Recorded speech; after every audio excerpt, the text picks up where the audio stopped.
Hi friends, welcome to my channel. అందరూ ఎలా ఉన్నారు? నేను చాలా బాగున్నాను.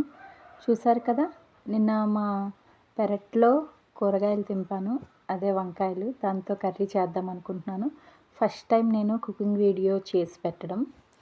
ఇది మా పెరట్లో కూరగాయలు అనేసి చెయ్యాలనిపించి నేను కుకింగ్ వీడియో చేశాను. చూడండి, వంకాయ కర్రీ ఎలా ప్రిపేర్ చేస్తున్నాను నేను. అందరూ ఇలానే ప్రిపేర్ చేసుకుంటారు, నేను కూడా అదే విధంగా ప్రిపేర్ చేస్తున్నాను. ఫస్ట్ ఆనియన్స్, గ్రీన్ చిల్లీ వేయించాను. అవి వేగిపోయాక తర్వాత కొంచెం సాల్ట్ వేసాను, అవి త్వరగా వేగాలని. ఇప్పుడు లిడ్ పెట్టి కాసేపు మగ్గనిచ్చాను. అవి వేగిపోయాక అందులో కరివేపాకు వేసి ఒకసారి ఫ్రై చేశాను. అవి ఫ్రై చేసిన తర్వాత అందులో ఒక స్పూన్ అల్లం వెల్లుల్లి పేస్ట్ వేసాను. అది వేగిపోయాక ప్రాసెస్ అందరికీ తెలిసిందే కదా, మళ్ళీ నేను ప్రత్యేకించి చెప్పక్కర్లేదు. కాకపోతే మా పెరట్లో కాసిన వంకాయలతో నేను ఈరోజు వంకాయ కర్రీ ప్రిపేర్ చేశాను. చాలా అంటే చాలా టేస్టీగా వచ్చింది. ఎంతైనా మనం పండించిన పంట ఎప్పుడు మనకి టేస్టీగానే ఉంటుంది, అది ఎలా చేసినా. ఇది కూడా చాలా బాగుంది, ఆర్గానిక్గా పండించింది కదా, ఏవి వేయకుండా, మందులు అవి వేయకుండా ఆర్గానిక్గా పండించింది. వెజిటేబుల్స్ ఏమైనా టేస్టీగానే ఉంటాయి.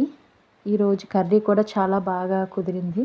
కాకపోతే వంకాయ కర్రీలో కొన్ని బఠానీస్ కూడా వేసాను, కాబూలీస్ అవి కూడా వేసాను. దానివల్ల ఇంకా టేస్టీగా వచ్చింది. మీలో ఎవరైనా నాలాగే మీ పెరట్లో కాయగూరలు పండిస్తున్నారా? కాయగూరలు అంటే నేను అన్ని ఎక్కువ పండించట్లేదు, వంకాయలు మాత్రమే సరదాగా వేశాను. కాకపోతే చాలా బాగా వచ్చాయి. నేను ఎప్పుడూ వంకాయలు అవి వేయలేదు, అలాంటిది ఇప్పుడు వంకాయలు వేసాను, చాలా బాగా వచ్చాయి. పెద్ద సైజు వచ్చాయి, ఎక్కడ చిన్న మచ్చ కూడా లేదు. చాలా నీట్గా ఉన్నాయి. ఇలా వస్తాయని నేను ఎక్స్పెక్ట్ చేయలేదు. నేను నిన్న 3 తెంపాను, కాకపోతే ఈరోజు 2 వంకాయలతో కర్రీ ప్రిపేర్ చేశాను. ఎందుకంటే మాకు అది సరిపోతాయి, ఆ 2 వంకాయలు మాకు సరిపోతాయి కర్రీకి. చూడండి ఎంత కర్రీ అయ్యిందో ఆ 2 వంకాయలతోటే.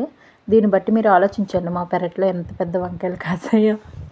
మీరు చూసారు కదా, ఆల్రెడీ పెద్దవే కాసాయి. నెక్స్ట్ వీడియోలో మళ్ళీ వంకాయ కాస్తే దాంతో వేరే వెరైటీ చేస్తాను.